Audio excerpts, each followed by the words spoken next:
The banks of the Hawkesbury River, lined with garbage, debris and building materials, caught in the raging floodwaters of the past week. Homes and caravans emerge from the water once again. This is not the first flood they've seen, but as the floodwaters slowly recede and reveals more of the landscape, it also unveils more of the devastation.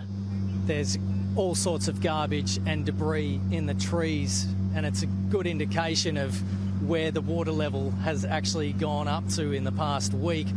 There's plastic bags, there's cardboard boxes, there's bottles, there's fuel cans, and through the trees here you can actually see caravans that have been bobbing up and down for the past week as well, and the homes that have been lining the river here, and you can see the water level and where it's gotten up to. This is what residents are going to be returning home to, and it's just devastating to see it finally emerge now that the river is receding. John Brooke lives right on the river at Windsor and was thankfully well prepared.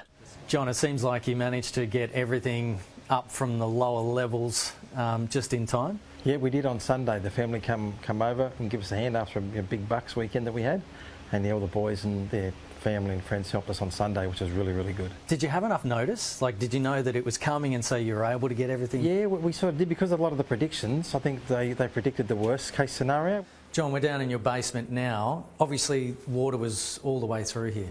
Yeah, we had about probably 800 mil of water through here, but that was on Wednesday afternoon. But come Thursday afternoon, it all abated. It had gone. It's amazing. We're very lucky. We've got all sandstone down here, sandstone floors, sandstone walls. The damage down here is fairly minor compared to what other people have got. I noticed you got all the fans going that we just turned off so we could do this interview, but how long are you going to have to run those fans for? Probably the weekend, I'd say, but because a little bit of, was a little bit of damp smell down here, but a really good tip we got was to put some ribbon on the fans, soak them in eucalyptus, and that's made the smell go away almost instantly. Locals chipping in to lend a hand.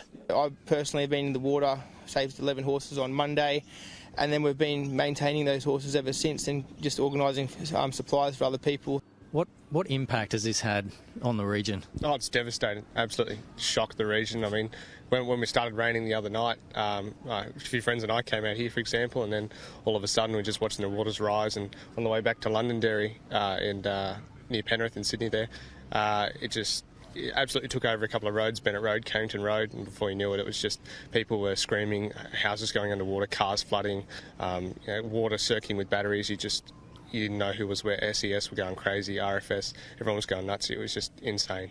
The Windsor Bridge is now above water. Structural engineers have given the go-ahead for the massive clean-up task to begin, but it could still be days before it opens to traffic.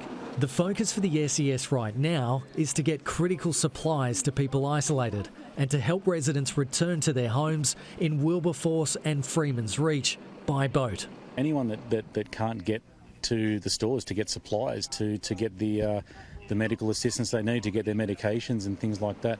That's some of the main concerns that we have to get the stuff to those people across on the Wilberforce side, and obviously getting people back that need to get to the hospitals on this side as well. In the last couple of days we've had a couple of urgent things come up with some women who are pregnant, getting them across to get the attention that they need.